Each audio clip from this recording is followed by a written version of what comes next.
What's up, guys? Jacob Rothenberg here, just living my life in Vegas. And what better to talk about while in the pool than Amazon ad basics? So the reason why I wanted to film this video today is because if you saw my interview with Brian Meeks yesterday, hopefully you got a lot of information, a lot of knowledge jam-packed into 1 hour. Honestly, that information is a bit much.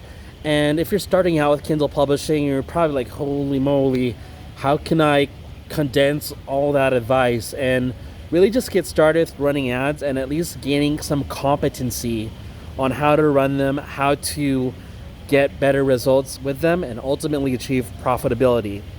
So for Amazon ads, number one is make sure your book is actually eligible to run ads for. If your book is related to sex, erotica, adult themes, drugs, even marijuana, and possibly other illegal drugs, those can't run ads. Is it worth running ads for journals? In my experience, anything that gives you a royalty commission of less than $1.50 or even $2 for a paperback, generally speaking, it's not going to be worth it. So if you can make at least $3 or more per sale of your product, that can justify the campaigns that you'll be running for on Amazon ads. Because if you don't already know, you have to pay per click. So when someone clicks on your ad, you have to pay for that click regardless of whether someone buys your product or not. So if you're making a $20 commission per sale of your book, you have more leeway, more leniency with your campaign versus someone that only makes $3 with their book. They have to run a much tighter campaign with less room for error, less room for mistakes and waste. So that being said, if you're really just getting started with Amazon ads, make your first campaign ever just automatic targeting.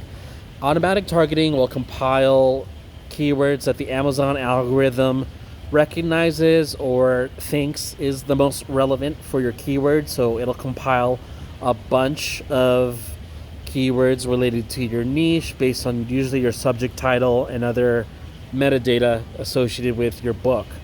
So you can get started with that. If you're just starting out, again, start with a bid of $5 to $10 a day. You definitely don't want to break the bank running ads starting out. So go with a low budget.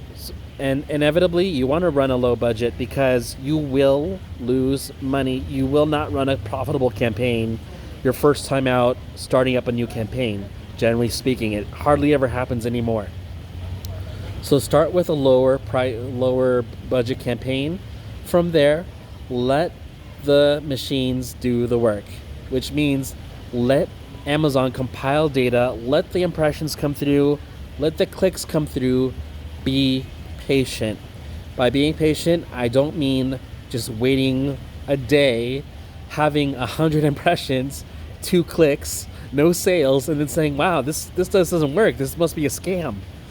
Amazon ads doesn't work like that. Running ads in general doesn't work like that. You need to collect data first, meaningful, significant data. So what I would lead you towards is let your campaign run for at least 3 days, if not a week.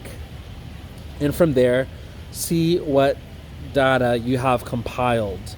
Now, again, if you are bidding too low with your cost per click, and usually you might want to start it with a default or even lower than the recommended cost per click. If it's too low, you're not going to get impressions. If after a week you have 0 impressions, that generally means you need to up your bid for you to get visibility on Amazon for your ad set. Now, if you're getting like maybe 200 or 300 impressions after 7 days, that's honestly still a little bit low, but you might want to just give it more time before making decisions on increasing your ad spend and cost per click. So in general, when toggling things starting out, don't make rash decisions, as Brian mentioned in our interview. What you want to do is give Amazon a chance to compile data. And once you have enough of a sample size, sample data from your first week, even your first 2 weeks, then you can make decisions. Decisions can pertain to the analytics of your campaign. So there is a way in Amazon to actually analyze the keywords you've bid for. And you can see, and it's actually a really cool tool, you can see what keywords you've been getting impressions for, what keyword and the number of clicks you've been getting per keyword, and of those clicks, if you've made any sales. And I have to reiterate this for the millionth time, and Brian will say this too in the interview. Don't, just because you're getting a few clicks and no sales doesn't mean that the campaign is bad. If you're getting 2 clicks and no sales, that doesn't mean anything. You could be getting sales on your 3rd click ever.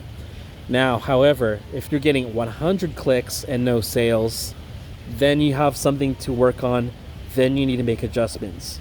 So adjustments you can make pertain to negative keyword targeting, which means screening out the keyword that's not making you money, that you're getting impressions and clicks for.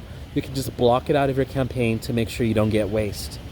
Likewise, if you find that you have a keyword that you really convert for well, and you can afford within your margins to increase the cost per click, then you can increase the bid for that keyword. So in all honesty, a lot of this, of what I'm saying right now, is rhetoric and just theory until you put yourself to the test of running your own ads. So really, everything I'm saying right now doesn't mean much until you get to work with running your first ad. Don't be afraid. Again, if you can afford it, just start out running your ad at $5 to $10 per day. Let it run for a week. Just eat ramen noodles for a week if you have to, in order to balance your budget. Get it done. Get data. And hey, if you do have data and you don't have a decision that's so clear to you on what to do next, get on a Facebook group, whether it's my group, the Publishing Evolution, or someone else's, and then ask questions and get help from there. Hope this video was helpful to you, and I will see you in the next video. Take care.